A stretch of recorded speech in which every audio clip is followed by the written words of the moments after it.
నమస్తే, welcome to big talk. నేను మురళి. ఆంధ్రప్రదేశ్ రాజకీయాల్లో కీలక మలుపులు కనిపిస్తున్నాయి. కొంతకాలంగా బీజేపీ మీద అభిమానం చూపిస్తున్న తెలుగుదేశం అధ్యక్షులు చంద్రబాబు నాయుడు పూర్తి స్థాయిలో మనసులో మాట బయటపెట్టేశారు. ప్రధానమంత్రి నరేంద్ర మోదీ నాయకత్వంలో భారత్ ప్రగతి పథాన పరుగులు తీస్తోందని ప్రశంసలు కురిపించారు. ప్రత్యేక హోదా ఇవ్వలేదని గతంలో అలిగాను తప్పితే వ్యక్తిగతంగా కానీ సిద్ధాంతపరంగా కానీ మోదీతో విభేదాలు లేవని స్పష్టం చేశారు. ఇంత బహిరంగంగా మోదీపై ప్రశంసలు కురిపించడం ద్వారా చంద్రబాబు బీజేపీకి స్పష్టమైన సంకేతాలు పంపించారని పరిశీలకులు భావిస్తున్నారు. గత ఎన్నికలకు ముందు దేశవ్యాప్తంగా బీజేపీ దెబ్బతింటుందన్న భావనతో చంద్రబాబు ఉత్సాహంగా ఉరకలు వేశారు. నల్ల దుస్తులతో నిరసనలు, గో బ్యాక్ మోదీ నినాదాలతో ముందుకు వెళ్లారు. ఒకానొక దశలో భార్యను ఏలుకోలేని నేత దేశాన్ని ఎలా ఏలతారంటూ వ్యక్తిగత విమర్శలు చేశారు. ఏదో బీజేపీ తెలుగుదేశం దోస్తీ శాశ్వతంగా మూతపడింది. కానీ తర్వాత కాలంలో తెలుగుదేశానికి సన్నిహితులుగా ఉండే నేతలంతా బీజేపీ నాయకులుగా మారడంతో కొంత సానుకూలత ఏర్పడింది. ఇప్పుడున్న పరిస్థితుల్లో వైసీపీని ఎదుర్కొనేందుకు జనసేన, బీజేపీ తోడు తప్పనిసరి అన్న ఉద్దేశంతోనే చంద్రబాబు ఇటువంటి సంకేతాలు పంపిస్తున్నారని అంటున్నారు. కానీ దేశ ప్రయోజనాల రీత్యానే మోదీని చంద్రబాబు ప్రశంసించారని, ఇందులో రాజకీయం ఏమీ లేదని టీడీపీ వర్గాలు అంటున్నాయి. ఇదే ఇవాల్టి బిగ్ టాక్.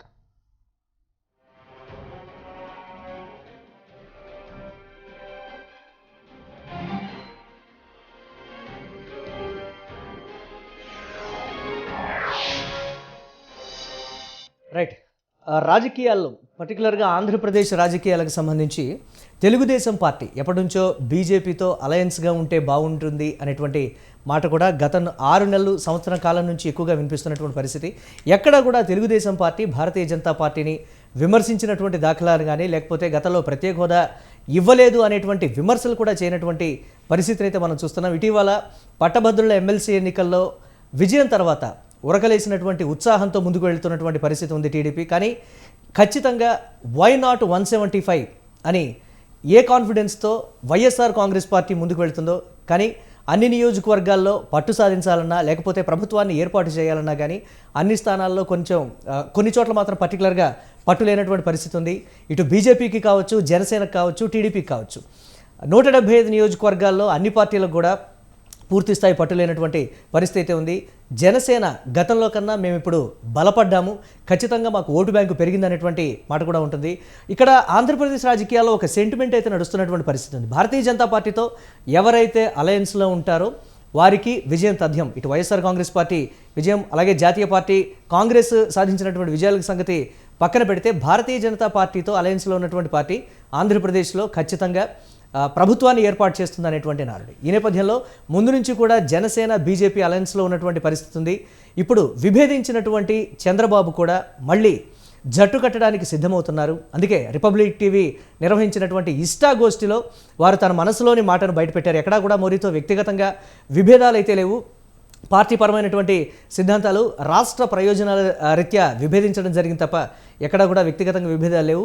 దేశం అభివృద్ధి పదంలో మోదీ పరిపాలనలో సాగిపోతుందంటూ అభినందించడం కూడా జరిగింది. రైట్, చూద్దాం ఎటువంటి పరిణామాలు ఉంటాయి, దీని తర్వాత ఎటువంటి రాజకీయపరమైనటువంటి మేళవింపులు ఉంటాయి అనేది కూడా ఒకంత హాట్ టాపిక్గా మారినటువంటి పరిస్థితి. ఇదే ఇవాళ బిగ్ టాక్. ఇదే అంశానికి సంబంధించి మనతో డిబేట్లో పార్టిసిపేట్ చేస్తున్నారు నల్లపాటి రాము గారు, రాష్ట్ర టీడీపీ కార్యదర్శిగా ఉన్నారు వారు. అలాగే మిట్టా పార్థసారథి గారు, బీజేపీ సీనియర్ నేత, అలాగే మాజీ ఎమ్మెల్యేగా ఉన్నారు వారు. అలాగే మట్టి వెంకటేశ్వరరావు గారు, జనసేన సీనియర్ నేతగా ఉన్నారు. అలాగే తిరుత్తని వేణుగోపాల్ గారు, వైఎస్ఆర్సీపీ అధికార ప్రతినిధిగా ఉన్నారు. వారు కూడా లైవ్లో జాయిన్ అవుతున్నారు. ముందుగా నల్లపాటి రాము గారు, నమస్తే అండి. నమస్కారం సార్. చంద్రబాబు చేసినటువంటి వ్యాఖ్యలు బీజేపీతో మళ్ళీ దోస్తీకి సంకేతాలు ఇచ్చినట్లుగా కూడా చెప్తూ ఉన్నటువంటి పరిస్థితి. గత 2 సంవత్సరాల కాలం నుంచి, అంటే కరోనా తర్వాత ఎక్కడా కూడా భారతీయ జనతా పార్టీని విమర్శించినటువంటి దాఖలాలు కానీ, లేకపోతే ఇతరత్ర ఏవి కూడా చేయనటువంటి పరిస్థితి ఉంది. స్తబ్దుగా ఉన్నారు భారతీయ జనతా పార్టీ విషయంలో టీడీపీ. ఏంటి ఇప్పుడు చర్చాగోష్ఠిలో మాట్లాడినటువంటి మాటలకు సంబంధించి ఏ విధంగా చూడాలి? ఓవరాల్గా రాజకీయ పరిణామాలు ఏ విధంగా ఉంటాయంటారు చంద్రబాబు వ్యాఖ్యల వల్ల? మీకు ప్యానల్లో ఉన్నటువంటి పెద్దలకి, ప్రేక్షకులకి అందరికీ ముందుగా నా హృదయపూర్వక నమస్కారాలు తెలియజేసుకుంటా ఉన్నాను. ఇవాళ చెప్తా ఉన్నాండి, ఇవాళ రాజకీయాల్లో శాశ్వత మిత్రులు, శాశ్వత శత్రువులు ఉంటారు. మెయిన్గా మేము ఇవాళకి బీజేపీతో పొత్తు కావాలని మేమేం కోరుకోవట్లేదు. రేపు ఏదైనా జరగచ్చు, పొత్తు ఉండొచ్చు, ఉండకపోవచ్చు. ఏమైతే రాష్ట్ర ప్రయోజనాల రీత్యా రాష్ట్రానికి ఏంటంటే ప్రత్యేక హోదా రాని పరిస్థితుల్లో ప్రత్యేక ప్యాకేజీ అన్న రావాల్సినటువంటి పరిస్థితి. ప్రత్యేక ప్యాకేజీ అన్న వస్తేనే వెనుకబడినటువంటి ఉత్తరాంధ్ర కానివ్వండి, వెనుకబడినటువంటి రాయలసీమని డెవలప్ చేసుకోవడానికి అవసరం ఉంటుంది. అలాగనే పోలవరాన్ని కంప్లీట్ చేసుకోవాలన్న ఇవాళ సెంట్రల్ గవర్నమెంట్ యొక్క సహాయ సహకారాలు అవసరం. ఎందుకంటే పోలవరం జాతీయ ప్రాజెక్ట్ గా డిక్లేర్ చేశారు కాబట్టి.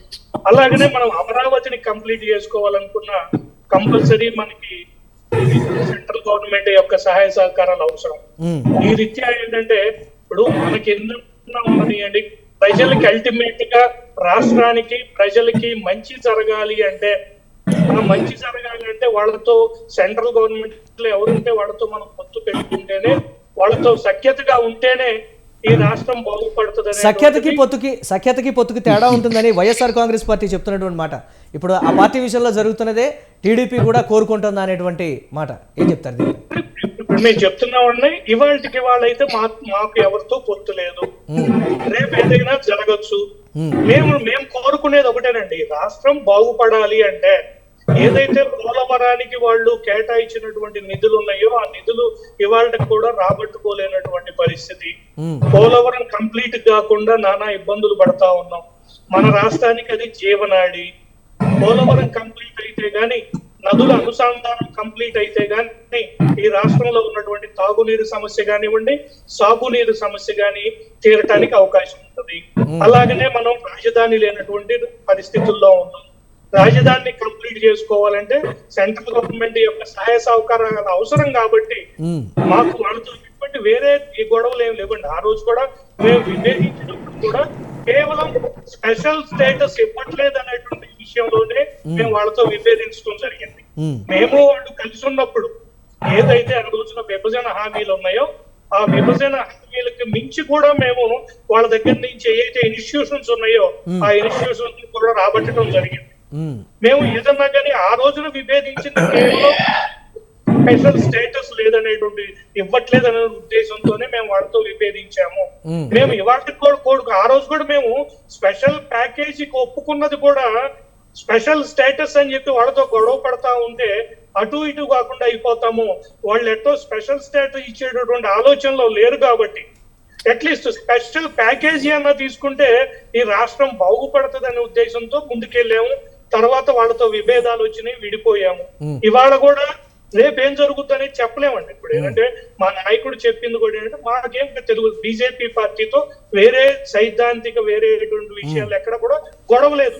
కేవలం రాష్ట్రాభివృద్ధికి సంబంధించినటువంటి ఆ స్పెషల్ స్టేటస్ దాంట్లోనే తప్ప వేరే విధంగా అన్ని కామన్ గా వాళ్ళు ఏదైనా కానీ దేశానికి మంచి జరుగుతున్నప్పుడు ఎక్కువ మంది ఓటర్లు బీజేపీకి ఓటేసి ఆ రోజు గెలిపించారు. వాళ్ళకి వన్ సైడ్ గా విక్టరీ వచ్చింది.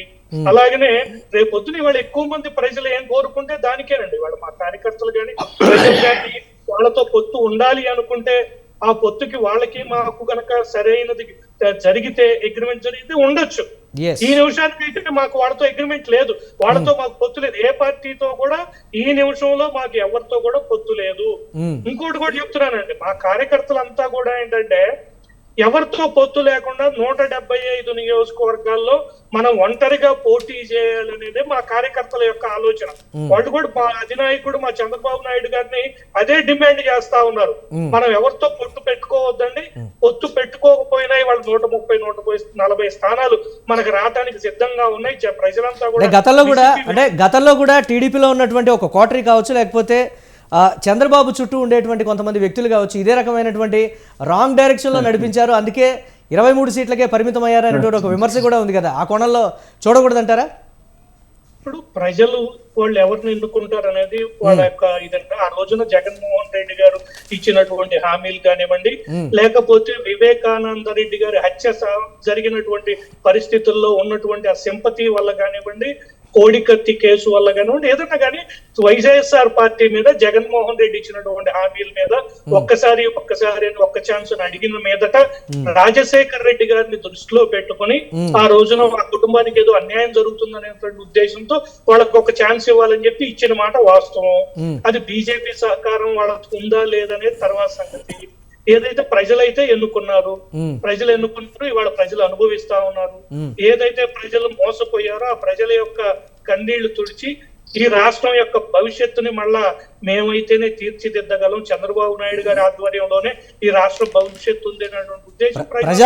ప్రజాభిష్టం నిజంగా మీరు అన్నట్లుగా ప్రజాభిష్టం అదే విధంగా ఉంటే మాత్రం ఖచ్చితంగా తెలుగుదేశం పార్టీ అలయన్స్లో ఉన్నా లేకపోయినా కానీ సింగిల్గానైనా సరే అధికారంలోకి వచ్చేటువంటి పరిస్థితులు ఉంటాయి. చూద్దాం ఎటువంటి వారు చేసినటువంటి కామెంట్స్కి సంబంధించి భారతీయ జనతా పార్టీ స్టేట్ కావచ్చు లేకపోతే నేషనల్గా ఉన్నటువంటి కేంద్ర నాయకత్వం కావచ్చు ఏ విధంగా స్పందిస్తున్నాయో చూద్దాం. రైట్, మాట్లాడదాం. ఇక మిట్టా పార్థసారథి గారు ఉన్నారు, మాజీ ఎమ్మెల్యే, బీజేపీ సీనియర్ నేత.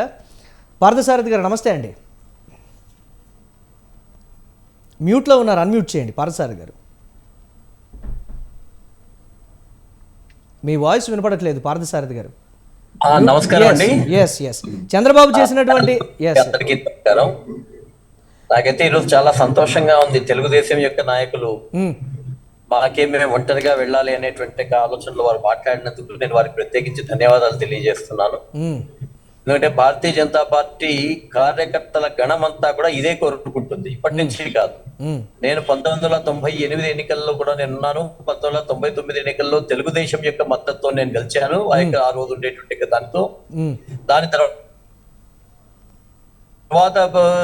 2004లో తెలుగుదేశం వాళ్ళు కావాలని రెబెల్ పెట్టించినటువంటి కారణంగా నేను ఓడిపోయాను. అయితే నిరంతరం భారతీయ జనతా పార్టీ రాజకీయం చేస్తూనే ఉన్నాను.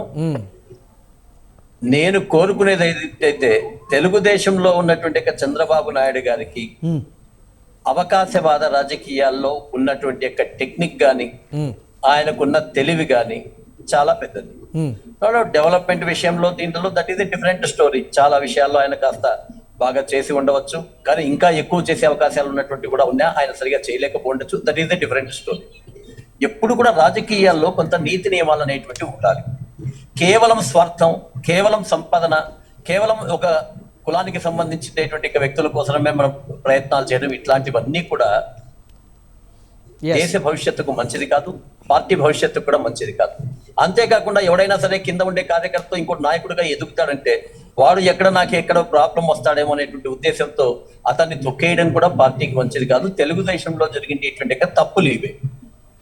ఎంతసేపు అయినా కూడా ఈ రోజుకైనా సరే వాళ్ళు మోదీ గారికి సంబంధించి అసలు మోదీ గారు లక్షణంగా అప్పుడు వాజ్పేయి గారు కారణంగా తెలుగుదేశం అధికారంలోకి వచ్చింది. వాజ్పేయి గారు కూడా ఆంధ్రప్రదేశ్ రాష్ట్రానికి ప్రత్యేక శ్రద్ధతో ఈ ప్రాంతంలో ఇంకా అభివృద్ధి చెందడం ద్వారా దేశంలోనే ఒక మంచి జరుగుతుంది అనేటువంటి ఉద్దేశంతో మాక్సిమం సపోర్ట్ ఇచ్చారు. ఇచ్చిన తర్వాత 2014 ఎన్నికల్లో చంద్రబాబు నాయుడు వాళ్ళ యొక్క జన్మభూమి కమిటీలో ఇట్లాంటి వాటి కారణంగా ఓడిపోతే తర్వాత సభల్లో ఆయన నేను చారిత్రక తప్పిదం చేశాను బీజేపీలో కోరి అని ముస్లింస్ యొక్క సభ లేకపోయి చెప్పడం జరిగింది. అంటే ముస్లింస్ సభలో ముస్లింస్కి సపోర్టుగా, కులాల సభల్లో కులాలకు సపోర్టుగా ఇట్లాంటి రాజకీయం చేయడం ద్వారా చంద్రబాబు నాయుడు పూర్తిగా నష్టపోయాడు. తర్వాత జ్ఞానోదయం తెచ్చుకుని 2014లో మరలా మాతో వచ్చి కలిశాడు. చాలా సంతోషం, ఆయన జ్ఞానోదయం అయింది కదా అని చెప్పేసి అనుకున్నాం. పార్టీలో ఉండే కార్యకర్తలు వీళ్ళందరూ కూడా వద్దు అని చెప్పేసి అన్నా, అదే ఒకసారి పొరపాటు చేసిన తర్వాత ఇంకోసారి అయినా అంటే ఇది పార్థసారథి గారు ఇప్పుడు మీరు చెప్పేదంతా కూడా రాష్ట్ర నాయకత్వం మనసులో మాట లేకపోతే కేంద్ర నాయకత్వం మనసులో మాట? భారతీయ జనతా పార్టీ ఆంధ్రప్రదేశ్కి సంబంధించి చెప్తున్నటువంటి ఒక మాట అయితే చెప్తూ ఉంటుంది, కేంద్ర నాయకత్వం ఆదేశాలతోని కేంద్ర నాయకత్వం తీసుకునేటువంటి నిర్ణయాలను మాత్రమే మేము సదా పాటిస్తాం తప్ప అంటే రాష్ట్రంలో నిర్ణయం తీసుకోవడానికి ప్రస్తుతం అయితే ఏమీ లేదు, ఏదున్నా కానీ కేంద్ర నాయకత్వం డైరెక్షన్లో అనేటువంటి మాట. బట్ చంద్రబాబు వ్యాఖ్యల్ని కేంద్ర నాయకత్వం మరోలా తీసుకొని కలిసి వెళదాం అనేటువంటి ఒక స్టెప్ తీసుకుంటే రాష్ట్ర శాఖ ఏం చేస్తుంది? సార్, ఇక్కడ భారతీయ జనతా పార్టీ అనేటువంటిది దేశ శాఖ. మీరు రాష్ట్ర శాఖలు ఇవన్నీ పక్కన పెట్టండి. జాతీయ పార్టీ, జాతీయ ప్రయోజనాలు, దేశం యొక్క అభివృద్ధి, దేశం బాగుంటేనే రాష్ట్రం బాగుంటుంది, ప్రాంతం బాగుంటుంది, జిల్లా బాగుంటుంది, నియోజకవర్గం బాగుంటుంది నమ్మేటువంటి పార్టీ మాది. కాబట్టి దేశ ప్రయోజనాల కోసం ఆ రోజు చంద్రబాబు నాయుడు గారితో ఎందుకు కలిశారండి? 1998లో మాకు 24% ఓట్లు వచ్చాయి తెలంగాణలో, 18% ఓట్లు వచ్చాయి ఆంధ్రప్రదేశ్ లో. ఆ రోజు మాకింత యంత్రాంగం కూడా లేదు. వాజ్పేయి గారు వారి యొక్క సమర్థవంతమైన పాలన చూసి 18% వస్తానే వెంటనే 1999లో ఈయన వచ్చి పొత్తు కలుపుకున్నాడు. పొత్తు కలుపుకున్నప్పుడు నాకు బాగా గుర్తండి, మొట్టమొదటి 75 సీట్లు ఇస్తామన్నారు. ఓకే. ఆఖరి వరకు లాగి లాగి లాగి ఆఖరికి 25 సీట్లు మాత్రమే ఇస్తానని మొండి కూర్చున్నాడు. విధి లేని పరిస్థితిలో దేశవ్యాప్తంగా భారతీయ జనతా పార్టీ రావాలనే ఒకే ఉద్దేశంతో ఆ రోజు భారతీయ జనతా పార్టీ నాయకులు, కార్యకర్తలు మేము ఒక రకమైనటువంటి బలిదానం చేశాం. ఆ రోజు కేవలం 25 సీట్లకు మేము ఒప్పుకోవడం అనేది ఒక రకంగా బలిదానం చేసినట్లే. ఇప్పుడు పరిస్థితి అంతా రివర్స్ లో ఉంది కదా, డిమాండ్ చేసే స్టేజ్ లో భారతీయ జనతా పార్టీ ఉంది కదా. ఎందుకుంటే కాదండి, 98కి ముందు 96లో మా ఓట్ల శాతం ఎంత? 1.8%. 98లో ఎంత? తెలంగాణలో 24, ఆంధ్రాలో 18. ఏది జరగకూడదని ఎందుకుందండి? అందరూ కూడా దీన్ని మీడియాలో ఎప్పుడూ కూడా ఈ మన తప్పుడు ప్రచారం అంటే దుష్ప్రచారం ఒకటి కంటిన్యూ. ఒకవేళ ఇప్పుడు మీరు అన్నట్లుగా ఒకవేళ అలయన్స్ లో కానీ టీడీపీ నుంచి ప్రతిపాదన వస్తే సీట్ల విషయంలో కూడా గట్టిగా మొండిపట్టు పట్టుకొని కూర్చొని కావాల్సిన సీట్లు సాధించుకునేటువంటి పరిస్థితులు ఉండవంటారా? అది వాస్తవంగా అయితే భారతీయ జనతా పార్టీలో ఉన్నటువంటి మా స్థాయి నాయకులు గాని, రాష్ట్ర పార్టీ శాఖలు గాని దాన్ని నిర్ణయించవు. రాష్ట్ర పార్టీ యొక్క సలహా మేరకు, రాష్ట్ర పార్టీలో ఉన్న ప్రతినిధులను తీసుకొని సలహా మేరకు కేంద్ర ప్రభుత్వం నిర్ణయిస్తుంది. కాబట్టి ఈ రోజుకి టైం కాదు. ఈ రోజుకి మేము రెండు పార్టీలకు సమాన దూరమే. మా దృష్టిలో అయితే వ్యక్తిగతంగా కార్యకర్తలు అందరూ కూడా తెలుగుదేశంలో చంద్రబాబు నాయుడు గారు ఉన్నంత వరకు అతనికి యొక్క అవకాశవాద రాజకీయాలకు మనకు అవసరం లేదు. విషయంలోనే ప్రతి ఒక్కరు రాము గారు ఇందాక ఒక మాట చెప్తూ రాజకీయాల్లో శాశ్వత శత్రువులు గానీ శాశ్వత మిత్రులు గానీ ఉండరు అనేటువంటి మాట అయితే చెప్పారు. చూద్దాం రాబోయే ఎన్నికల్లో నిజంగా రాష్ట్రంలో చెప్పడం లేదు. అదే నేను కూడా దానికి సంబంధించి మా వంతు మేము పార్టీ ఎదగడానికి ప్రయత్నం చేస్తాం. 2024 ఎన్నికలకు ముందు రాజకీయ ముఖ చిత్రం కూడా కంప్లీట్ గా ఆంధ్రప్రదేశ్లో మారిపోయేటువంటి పరిస్థితి ఉంటుంది అనేటువంటి మాట అయితే వినిపిస్తుంది. మాట్లాడదాం. గెస్ట్లందరికీ కూడా ఒక విన్నపం, మీరు ఆన్ ఎయిర్లో అలానే ఖచ్చితంగా ఉంటారు, మీరు వీడియోలు అయితే ఆఫ్ చేయకండి. సో కొంచెం ఇబ్బందికరంగా ఉంటున్నటువంటి పరిస్థితి ఉంది. పారసారథి గారు ముఖ్యంగా. రైట్. ఇక మట్టి వెంకటేశ్వరరావు గారు ఉన్నారు, జనసేన పార్టీ సీనియర్ నేత. వెంకటేశ్వరరావు గారు నమస్తే అండి. నమస్కారం అండి. మీకు ప్యానెల్లో ఉన్నటువంటి పెద్దలందరికీ నమస్కారం.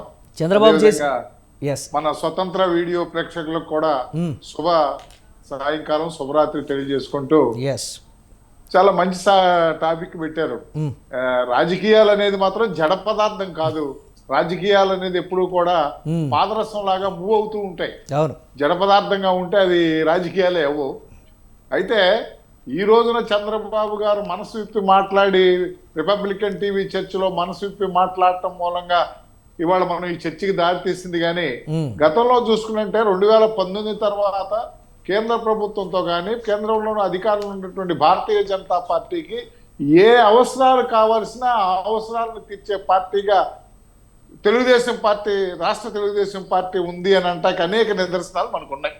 అవేంటంటే రాష్ట్రపతి ఎన్నికల్లో కానీ, లేదా రాజ్యసభలో బలం చాలినప్పుడు తెలుగుదేశం మిత్రుల యొక్క సహాయం తీసుకుంటాం. కానీ ఎప్పుడూ కూడా తర్వాత ఈ ఉన్నటువంటి స్పీడ్ ప్రభుత్వం కదా మంది, మన ఇప్పుడు ఉన్నటువంటి ఆంధ్రప్రదేశ్ రాష్ట్రంలో ఉన్నటువంటి వైసీపీ ప్రభుత్వం విధ్వంసంతో స్టార్ట్ అయినటువంటి ప్రభుత్వం రేపు ఏమైనా జరగబోద్ది మన మీద అనేటువంటి ఆలోచనతో కొంతమంది నమ్మకమైనటువంటి తెలుగుదేశం పార్టీ వ్యక్తులు భారతీయ జనతా పార్టీలో కేంద్రంలో చేరటం, ఎంపీలుగా ఉండి కూడా చేరటం, ఈ పరిణామాలన్నీ చూసుకుంటే చేసింది తప్పు.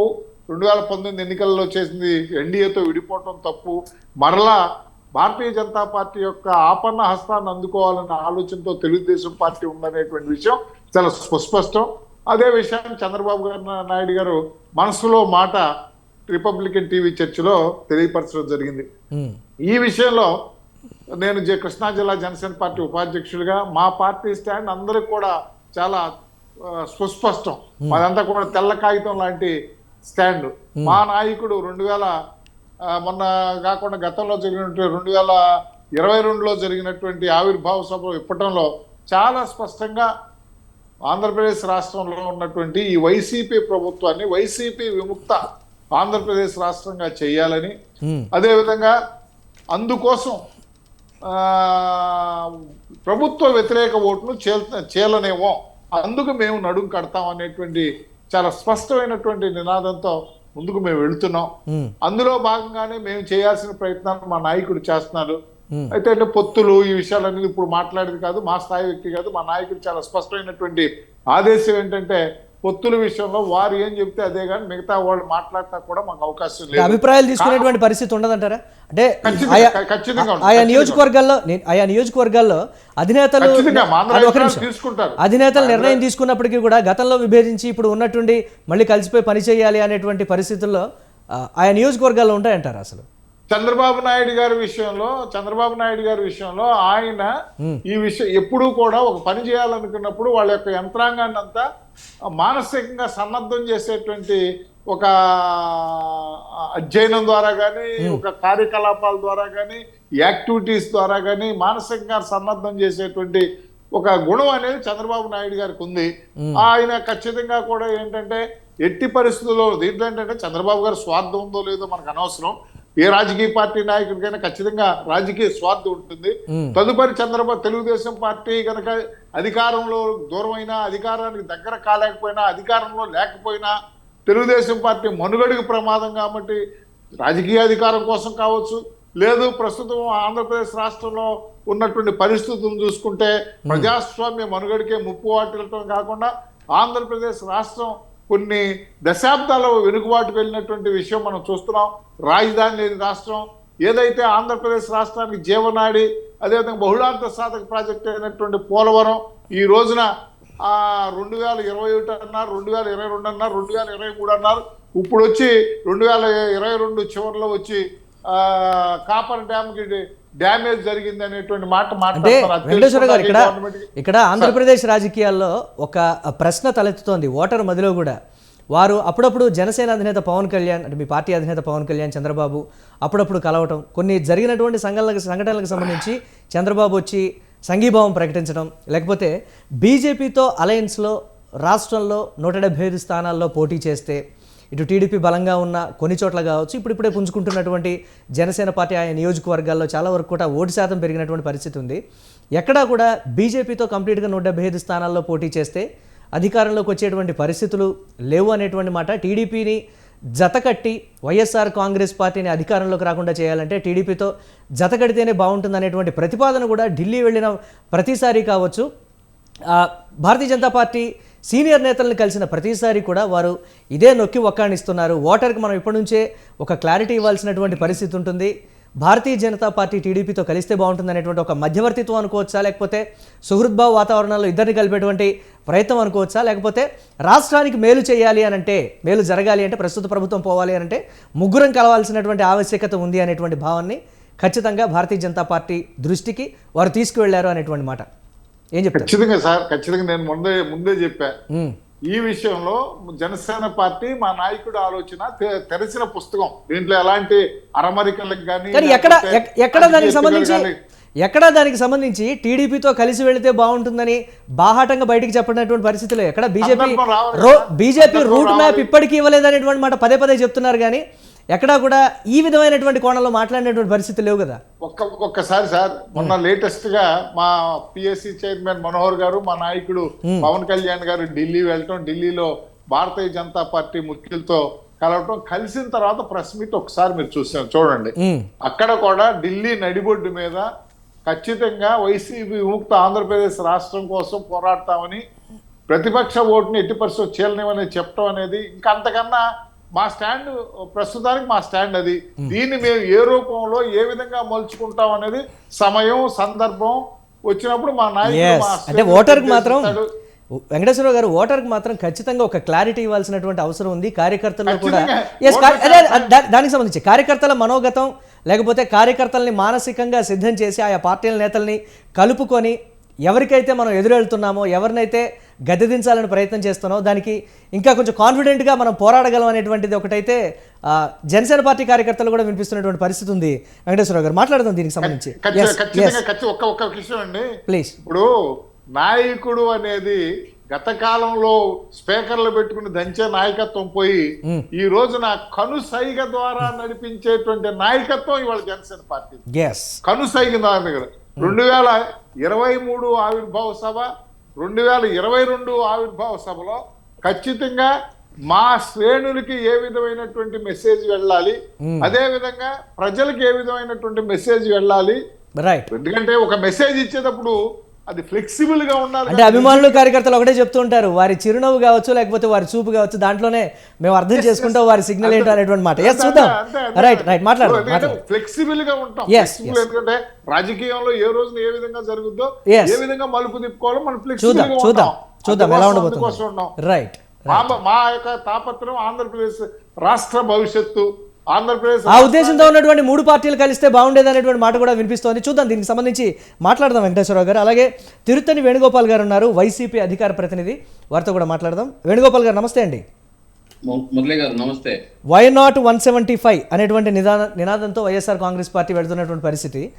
ఇక్కడ భారతీయ జనతా పార్టీ వెర్షన్ కావచ్చు, తెలుగుదేశం పార్టీ వెర్షన్, అలాగే జనసేన వెర్షన్, మొత్తం కూడా ఈ 3 కూడా వైఎస్ఆర్ కాంగ్రెస్ పార్టీని గద్దెదించాలనేటువంటి ఒకే ఒక కాన్సెప్ట్తో మాత్రమే మేము ఎన్నికలకు వెళ్తున్నాము. ఖచ్చితంగా వైసీపీ విముక్త ఆంధ్రప్రదేశే మా ధ్యేయం అనేటువంటి ఒకే ఒక నినాదం 3 పార్టీలు కూడా, అంటే జత కట్టకపోయినప్పటికీ కూడా నినాదం మాత్రం ఒకటే. భవిష్యత్తులో జత కట్టేటువంటి పరిస్థితులు ఉంటాయి.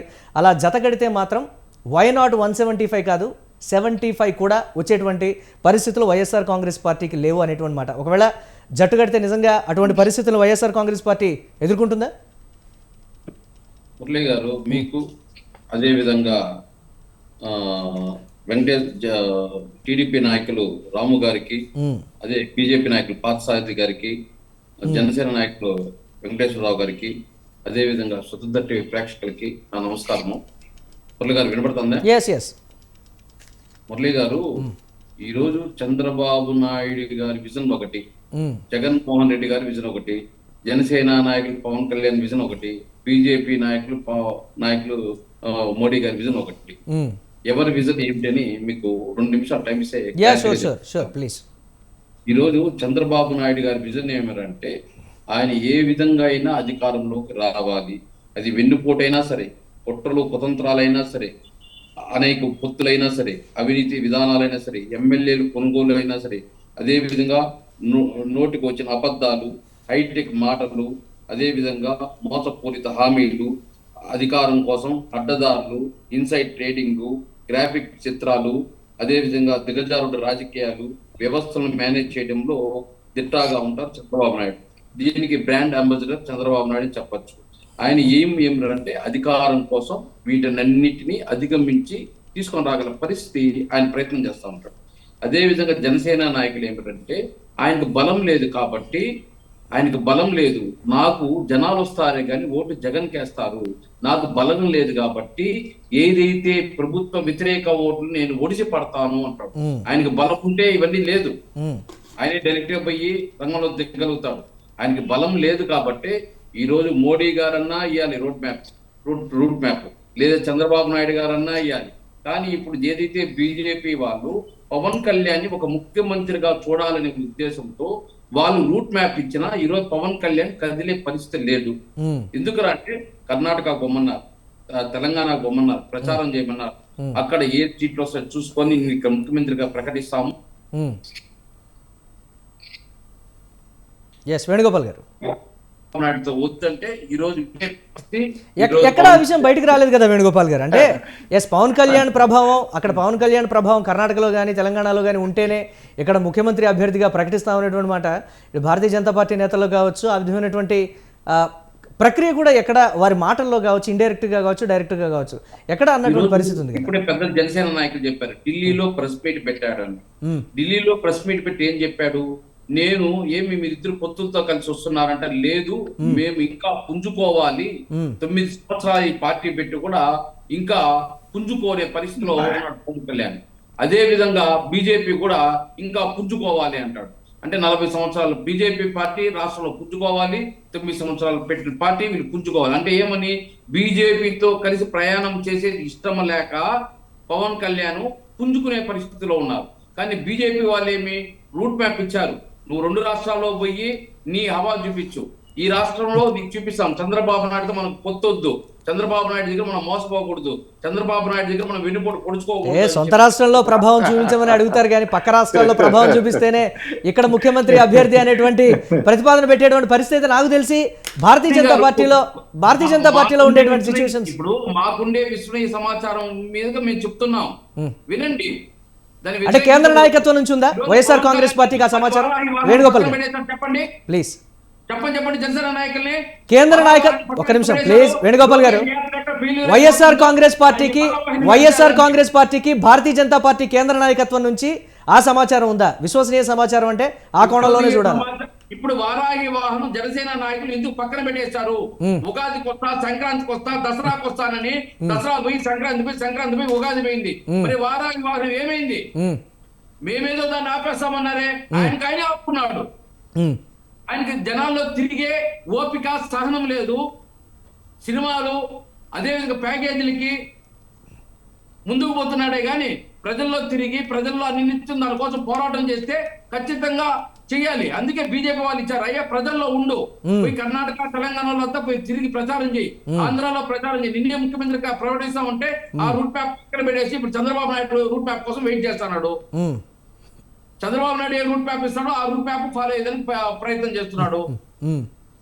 మాకు ఇన్ఫర్మేషన్ లేకుండా మేము మాట్లాడాం కదా.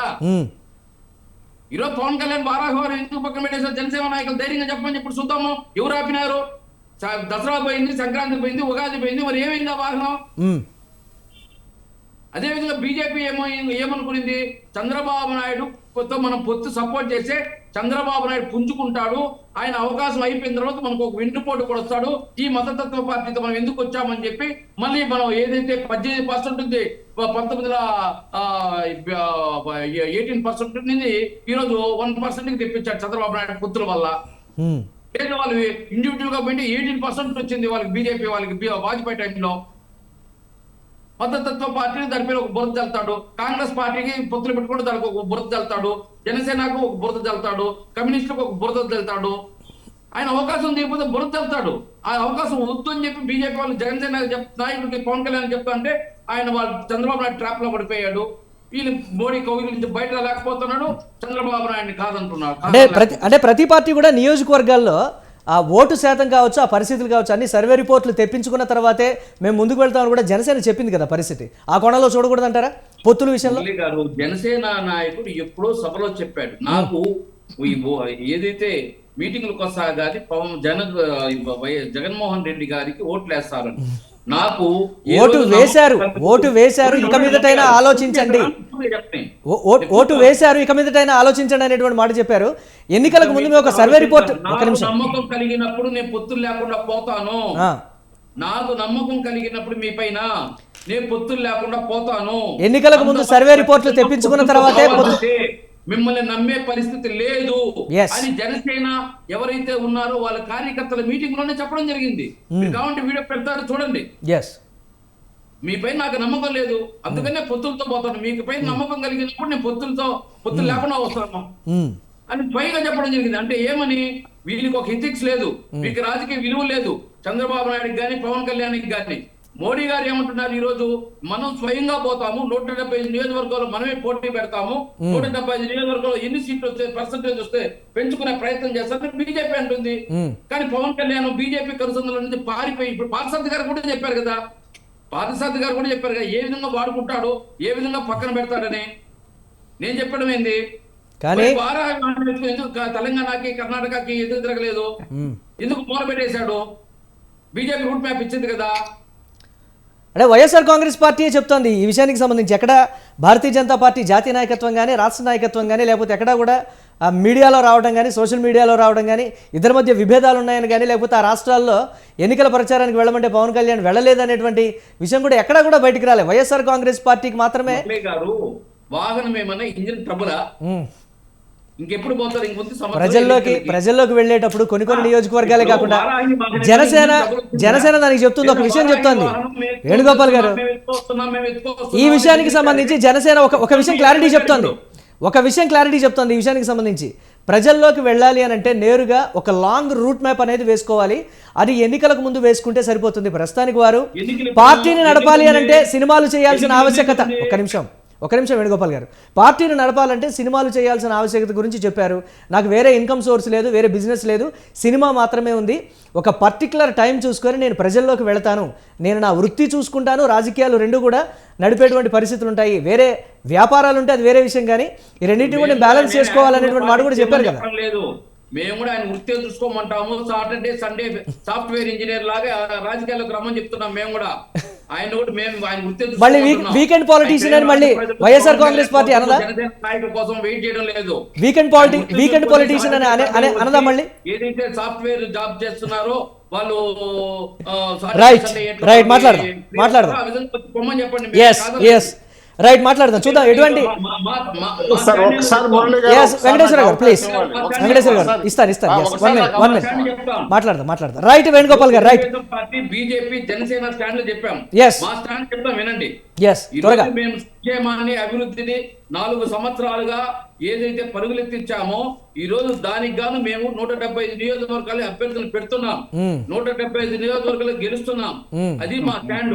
వాళ్ళకి దమ్ముంటే వాళ్ళు మేమేం చేయలేదు, రాష్ట్రాన్ని అభివృద్ధి చేయలేదు, రాష్ట్రానికి సంక్షేమం ఇవ్వలేదు అనుకుంటే వాళ్ళు కూడా ప్రతి రాజకీయ పార్టీ 175 నియోజకవర్గాలు చూద్దాం. రాము గారు, వైఎస్ఆర్ కాంగ్రెస్ పార్టీ వెర్షన్ ఒకటి మినహాయించి పక్కన పెడితే ఇటు బీజేపీ కావచ్చు, జనసేన కావచ్చు, చేస్తున్నటువంటి కొన్ని కామెంట్స్, గతంలో టీడీపీ అధినేత చంద్రబాబు వ్యవహరించినటువంటి తీరు, అంటే రాజకీయ విధి విధానాలు కావచ్చు, లేకపోతే రాజకీయ ఎత్తుగడల్లో భాగంగా పొత్తుల కోసం వారు పరితపించినప్పుడు అధికారంలోకి వచ్చిన తర్వాత వారు వ్యవహరించినటువంటి తీరుకు సంబంధించి ఇరు పార్టీలు కూడా వ్యతిరేకిస్తున్నారు. అంటే వ్యతిరేకం మీన్స్ ఇప్పటికిప్పుడు దాని గురించి మాట్లాడేటువంటి పరిస్థితి లేవు. అధినేతలు డెసిషన్ తీసుకుంటారు, కానీ గతంలో ఇలా వ్యవహరించారు, తీసుకోకపోతేనే బాగుంటుంది అనేటువంటి మాట. భారతీయ జనతా పార్టీ నేరుగా వారు 175కి 175 నియోజకవర్గాల్లో ఒంటరిగా పోటీ చేస్తేనే మాకు కలిసి వస్తుంది అనేటువంటి ఒక కీలకమైనటువంటి మాట. రాష్ట్ర నాయకత్వం ఏం చెప్తారు మీరు? రాము గారు. సార్, బీజేపీ వాళ్ళు చెప్తా ఉన్నారు 98లో 18% వచ్చినాయి అని, తర్వాత ఎంత వచ్చినాయో ఏంటో వాళ్ళకే తెలియాలి. తర్వాత తెలంగాణలో కూడా కంటెస్ట్ చేశారు, ఎంత పర్సెంటేజ్ వచ్చిందో వాళ్ళకే తెలియాలి.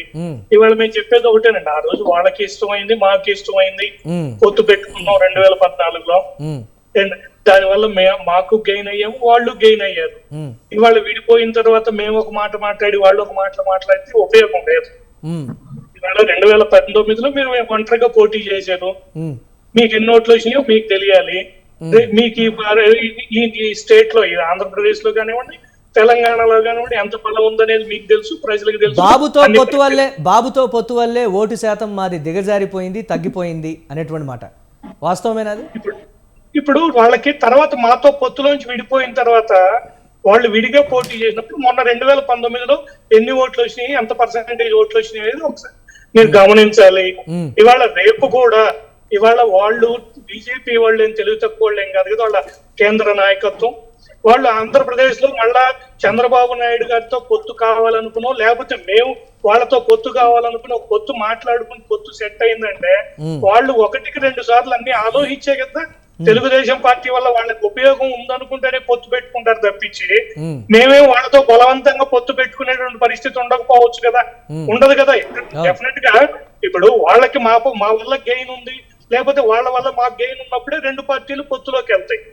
అలా కాకుండా ఒక పార్టీ బలవంతంగా పొత్తు కొప్పించలేవు కదా. మేము ఇవాళ చెప్పేది ఏంటంటే పొత్తు ఈ నిమిషానికి కూడా మాకు ఎటువంటి పొత్తు లేదు ఎవరితో కూడా. ఇప్పుడు వేణుగోపాల్ గారు మాట్లాడుతా ఉన్నారు వైసీపీ నుంచి, ఆయన మాట్లాడుతా జనసేన వారాహి గురించి మాట్లాడుతున్నారు. అసలు మీకెందుకు ఆ పార్టీ వారాహి ఎందుకు? అది మేము మాట్లాడుకుంటామండి, మేము మాట్లాడుకుంటాం. మీకెందుకు?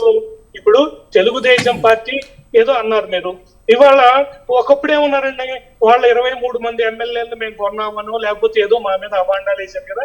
ఇవాళ 4 మా ఎమ్మెల్యేలు ఎమ్మెల్సీ ఎలక్షన్స్ లో మీకు ఓటేశారు, వాళ్ళు మా నుంచి వెళ్ళిపోయి మీకు దగ్గరగా ఉన్నారు.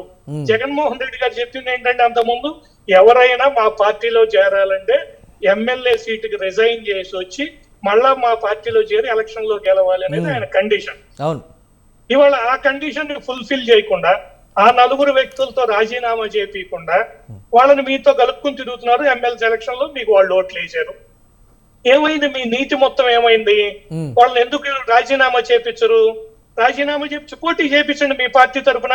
వాళ్ళని మీతో కలుపుకుని తిరుగుతున్నారు కదా, మమ్మల్ని వాళ్ళ చేత తిట్లని తిట్టిస్తున్నారు కదా.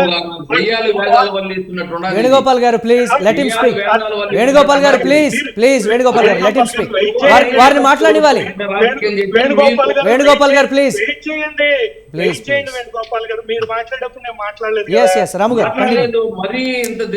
వేణుగోపాల్ గారు ప్లీజ్. చర్చ అట్లా ఇద్దరు మాట్లాడటం వల్ల చర్చ ఎవరికి అర్థం కాదు. ప్లీజ్.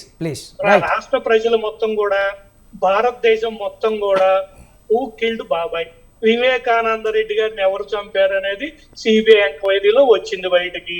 ఇవాళ మీ బాబాయ్ని అరెస్ట్ చేశారు, రేపో మాపో మీ తమ్ముడిని అరెస్ట్ చేస్తారు. ఈ లింకులన్నీ కూడా భారతి గారి పిఏ, జగన్మోహన్ రెడ్డి గారి పిఏకు ఉంది. వాళ్ళిద్దరిని కూడా ఈ సిబిఐ వాళ్ళు పిలిచి ఇన్వెస్టిగేషన్ చేశారు. వాళ్ళకు కూడా వాళ్ళ యొక్క ఎవిడెన్స్ కూడా తీసుకున్నారు. రేపొద్దున ఏం జరుగుతుందో తెలియదు. జగన్మోహన్ రెడ్డి గారిని, భారతి గారిని కూడా ఈ కేసులో వాళ్ళు Yes, అది చట్టం, అది చట్టం పరిధిలో ఉంది, చట్టం పరిధిలో ఉంది. ప్లీజ్ రాజకీయంగా దయచేసి ప్లీజ్. వేణుగోపాల్ గారు ప్లీజ్, నేను దానికి సంబంధించి చెప్తున్నాను. ప్లీజ్ రాము గారు. ఏదైతే వేణుగోపాల్ గారు ఇందాక మా పార్టీ మీద ఏదైతే అభియోగాలు మోపుతా ఉన్నారో, ఇవాళ ఒక్క ఛాన్స్ అని అధికారంలోకి వచ్చి మీరు ఏ రకంగా పోలవరాన్ని కనీసం 5% కూడా డెవలప్మెంట్ చేయలేకపోయారు. మేము 72% చేసాం. మేము అది ఓపెన్ అందరికి తెలిసినటువంటి విషయం. మీరు వచ్చిన తర్వాత 5% కూడా కంప్లీట్ కాలేదు. అలాగనే మేము 34,000 ఎకరాలని వాళ్ళు అక్కడ ల్యాండ్ పూలింగ్ లో రూపాయి ఖర్చు లేకుండా తీసుకొచ్చి పెడితే అక్కడ బిల్డింగ్ కడటానికి దిక్కు దివాణం లేకుండా చేతగాక మాకు 3 రాజధానులు నాటకాలు ఆడుతా ఉన్నారు.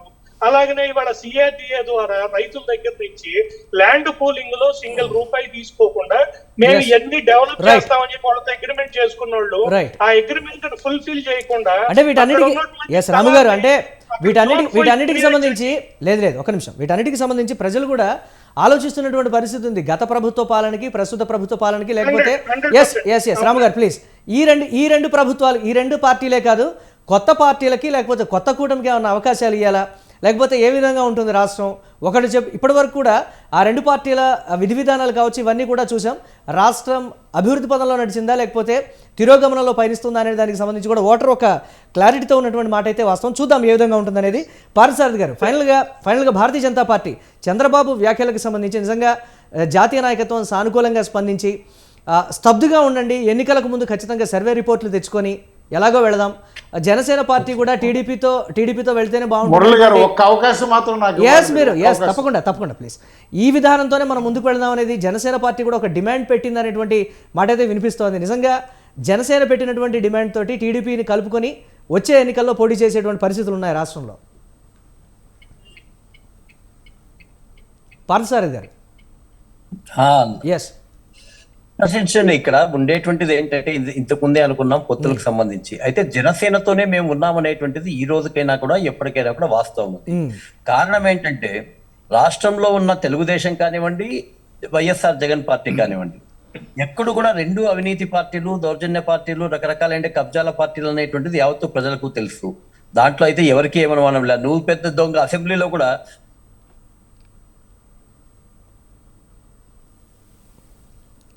మ్యూట్లో ఉన్నారు, అన్మ్యూట్ చేయండి ప్లీజ్. ఎక్కడైనా సరే మనం అందరము కూడా ఒక నూతనంగా జనసేనతో కూడా ఉండేటువంటి గౌరవం ఏంటంటే, భారతీయ జనతా పార్టీకి ఎప్పుడు కూడా వారు 2014లో వారు పూర్తి మద్దతు ఇచ్చి భారతీయ జనతా పార్టీ యొక్క విజయంలో కీలకమైనటువంటి పాత్ర వహించిన తర్వాత కూడా నాకు మంత్రి పదవి కావాలా, కార్పొరేషన్లు కావాలా, లేకపోతే నాకు ఏదో కాంట్రాక్టులు కావాలని ఒక్కసారి ఆయన అడిగిండే పాపర పోలే. ఇక్కడ మిగతా రెండు పార్టీల్లో ఉండే వాళ్ళు కూడా కేవలం ధనం యొక్క ఆశతో మాత్రమే రాజకీయాలు చేస్తున్నారు. రాష్ట్ర అభివృద్ధి గురించి వాళ్ళకి లేదు. ఇప్పుడు చెప్పిన తర్వాత ఒకరు పోలవరం 72% చేసిన తర్వాత వీళ్ళు 5% చేయలేదనేటువంటిది వాస్తవమే. అమరావతి వచ్చిన తర్వాత అమరావతిని డెవలప్ చేసేసింటే రాష్ట్రం బాగుపడుతుందన్న వాళ్ళ సమయంలో ఉన్నప్పుడు అమరావతి రాజకీయాలు వాళ్ళు చేశారు, వీళ్ళ సమయంలో ఉండేటప్పుడు అమరావతి రాజకీయాలు వీళ్ళు చేస్తున్నారు. వీళ్ళు రెండు పార్టీలు కూడా రాష్ట్ర అభివృద్ధి కన్నా సొంత పార్టీల అభివృద్ధి, సొంత పార్టీల అభివృద్ధి, సొంత అజెండా యొక్క మాత్రమే, అజెండా అంటే కన్నా కూడా అభివృద్ధి సొంత వాళ్ళ యొక్క అజెండా కూడా కాదు, ఆదాయం కోసం మద్యం ఆదాయం, ఇసుక ఆదాయం, సిమెంట్ ఆదాయం, ఇట్లా వీటి మీద ఉండేటువంటి యొక్క యావ రాష్ట్రం యొక్క అభివృద్ధి మీద లేదు. కాబట్టి భారతీయ జనతా పార్టీ జనసేనకి కూటమికి అవకాశం ఇచ్చే అవకాశం ఉందేమో. ప్రజల్లో మార్పు ఇంకా సంవత్సరం ఉంది. వీళ్ళ వాస్తవాలన్నీ కూడా బయటపడిన తర్వాత, రెండు పార్టీల యొక్క వాస్తవాలన్నీ బయటపడిన తర్వాత ఈ కూటమికి బ్రహ్మరథం పట్టేటువంటి అవకాశం ఉందని మేము భావిస్తున్నాం. కాబట్టి మేము జనసేన అనేటువంటిది కలిసి వెళ్తూ ఉన్నాం. ఎక్కడ కానీ మాలో విభేదాలు లేవు. ఎవరెవరి స్థాయిలో వాళ్ళ పార్టీని మేము పెంచుకుంటూ పోతున్నాం. ఈ పొత్తులు వచ్చేటటువంటి రోజు ఎవరికి ఎన్ని సీట్లు, ఎక్కడ జనసేనకు బలం ఉందో అక్కడ ఇస్తాం, ఎక్కడ బీజేపీకి బలం ఉందో వాళ్ళ యొక్క మద్దతు తీసుకుంటాం. ఇది ఆ రోజు నిర్ణయించే తప్ప జనసేనతో ఉండడానికి కారణం వాళ్ళ నీతివంతమైన రాజకీయాలు. ఇంతవరకు పవన్ కళ్యాణ్ గారు ఎక్కడ గాని తన సొంత ఆస్తులకు సంబంధించినటువంటి విషయాల్లో తను ఖర్చు పెడుతున్నాడు కానీ మిగతా చోట్ల చందాలు తీసుకున్నాడు ఇవనేటువంటి దాన్ని మేము పూర్తిగా నమ్మడం లేదు. Yes. ఆయన ఉన్నంతలో ఆయన యొక్క మొత్తం అంతా రాజకీయం చేస్తూ ఉన్నాడు కాబట్టి మేము ఆయనకు మద్దతు ఇస్తున్నాం. పొత్తులపై భారతీయ జనతా పార్టీ చాలా క్లారిటీగా ఉన్నటువంటి పరిస్థితి ఉంది. చూద్దాం జాతీయ నాయకత్వం ఈ విషయంలో ఎటువంటి నిర్ణయం తీసుకుంటుంది. ఎన్నికలకు ముందు సర్వే ఫలితాలు తీసుకున్న తర్వాత జనసేన కూడా ఒక నిర్ణయం తీసుకుంటాం పొత్తులకు సంబంధించి అనేటువంటి దానికి సంబంధించి కూడా చెప్పారు. చూద్దాం ఏ విధంగా ఉంటుందనేది. ఎస్ వెంకటేశ్వరరావు గారు ప్లీజ్ కంక్లూడ్ చేయాలి మీరు. సార్ ఒకటి మాత్రం ఏంటంటే మిత్రులు వేణుగోపాల్ గారు ప్లీజ్ ఎప్పుడు ఎత్తారో ఎస్ మాట్లాడతారు ప్లీజ్ వారు అదే దానికి సంబంధించి ఎవరికి ఫస్ట్ వస్తుందిలే వేణుగోపాల్ గారు వేరే అలాగేనండి అలాగే ప్లీజ్ ప్లీజ్ ఒకటి ఏంటంటే వేణుగోపాల్ గారి యొక్క బాడీ లాంగ్వేజ్ గాని మాట స్టైల్ గాని ఆ ఫీలింగ్స్ కానీ చూస్తే ఎక్కడ బీజేపీ జనసేన టీడీపీ 3 పొత్తు పెట్టుకుంటే మనం ఎంతో తొందరగా జైలుకి వెళ్ళిపోతామనే భయంలో ఉన్నట్టుగా మనకు చాలా స్పష్టంగా కనపడుతుంది. ఎందుకంత ఆత్రపడుతున్నాడు వేణుగోపాల్ గారు ప్లీజ్ నెక్స్ట్ మీరు మాట్లాడుతున్నారు గారు వేణుగోపాల్ గారు వారిని మాట్లాడాలి వారాహిని ప్లీజ్ వేణుగోపాల్ గారు జనసేన పార్టీ భారతీయ జనతా పార్టీతో బహిరంగమైనటువంటి పొత్తులో మేము ఉన్నాం. చీకటి పొత్తులోనూ వంగి దండాలు పెట్టేటువంటి పరిస్థితి మాకు లేదు. ఇంకొకటి మీరు దయచేసి మరెప్పుడు కూడా ప్యాకేజ్ అని కానీ దమ్ము అనే 2 పదాలు కూడా ఎక్కడా వాడదు. వాడితే మాత్రం దానికి తగ్గ మూల్యం మీరు చెల్లించాల్సి వస్తుంది. ఎందుచేతనంటే భారత రాజకీయ రంగంలో తన సొంత డబ్బుతో 3000 కౌలు రైతుల కుటుంబాన్ని 30 కోట్లు ఖర్చు పెట్టి ఆదుకున్న ఏకైక వ్యక్తి ఎవరైనా ఉన్నారంటే ఏకైక రాజకీయ నాయకుడు ఎవరైనా ఉన్నారంటే మా నాయకుడు పవన్ కళ్యాణ్ గారు. 2004లో మీ ఎన్నికల అఫిడవిట్లో మీ ఆస్తి ఎంత చూపించారు, ఏం చేశారు, ఇవాళ ఇన్ని లక్షల కోట్లు ఎక్కడి నుంచి వచ్చినాయి, దండుకో దోచుకో దాచుకో అనేటువంటి సిద్ధాంతం తప్ప ఒక్కళ్ళకి సేవ చేసేయాలి ఒక్కళ్ళకి మేలు చేయాలనే ఆలోచన మీకు లేదు. రెండోది మీరేదో వారాహి గురించి అడిగారు కదా, అంటే మా రాజకీయ వ్యూహం మీకు చెప్పాలా మేమేమో వారాహి రిజిస్ట్రేషన్ అయినప్పుడే రిజిస్ట్రేషన్ చేయని అన్నాడు మీ పేరు నాని గారు. వారాహిని ఆంధ్రప్రదేశ్లో ఎట్లా తిరుగుద్దు అన్నాడు మీ అంబటి రాంబాబు గారు, మీ గురునాథ్ గారు. ఇవాళ వచ్చేటప్పటికి ఏంటి వారాహిని తిరగట్లేదు అంటారంటే మేము ఎప్పుడు ఏం చేయాలో ఎలా చేయాలో మాకు తెలుసు. అది మా రాజకీయం గురించి మీరెందుకు? మీకు అధికారంలోకి వచ్చిన తర్వాత పరదాల చాటున తాడేపల్లి ప్యాలెస్ లో ఉంటూ పరదాల చాటు మీరు మమ్మల్ని విమర్శించలేదు. వేణుగోపాల్ గారు ప్లీజ్ వారు మాట్లాడిన తర్వాత మీరు మాట్లాడాలి ప్లీజ్. వేణుగోపాల్ గారు ప్లీజ్ వారిని మాట్లాడాలి ప్లీజ్. వేణుగోపాల్ గారు మీరు అన్నారు రణస్థలంలో మా నాయకుడు ఏమన్నాడంటే మనం క్షేత్రస్థాయిలో బలంగా ఉంటే క్షేత్రస్థాయిలో ఇప్పుడు ఉన్నటువంటి బలాన్ని మనం అంచనా వేసుకుని సర్వేలు చేసుకుని క్షేత్రస్థాయిలో మన బలం ఉంటే ఒంటరికి వెళ్దాం, లేదంటే అప్పుడు పరిస్థితులు బట్టి ఆలోచించుకున్నామని మా కేడర్ని ఎందుకన్నాడు. మీరు క్షేత్రస్థాయిలో బలపడండి, మీరు క్షేత్రస్థాయిలో పార్టీని బలోపేతం చేయండి, క్షేత్రస్థాయిలో మీరు పని చేయండి అని మా నాయకుడు మాకు ఉద్బోధిస్తే దాన్ని కూడా మీరు వక్రీకరిస్తున్నారు. అంతకన్నా దౌర్భాగ్యం ఇంకేమైనా ఉంటుందా? మా రాజకీయ వ్యూహాన్ని మా నాయకుడు మా కార్యకర్తలకు ఇచ్చినటువంటి సందేశాన్ని మీరు దాన్ని మీకు అనుకూలంగా వక్రీకరించడం అంటే ఇంతకన్నా ఇంకేమైనా ఉందా? దయచేసి అలాంటి పరిస్థితి మాత్రం మీరు పెట్టుకోవాల్సిన అవసరం మీరు ఆలోచించాల్సిన. ఖచ్చితంగా వారాహిలో వస్తాం